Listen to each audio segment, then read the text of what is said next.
How to trim a video in CapCut. Hi everyone, I'm here to assist you today. Without any delay, let's jump right in. First, open CapCut and import your video. And at the bottom, click on your video on the timeline. If you want to trim the front part, simply click on the white line and drag it to the right, which will trim the front part.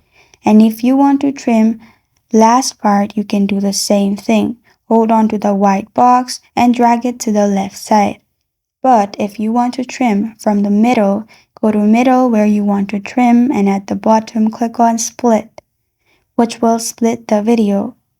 Then drag it to the right. The same process.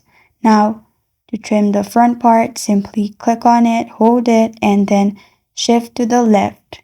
And this is how to trim a video in CapCut.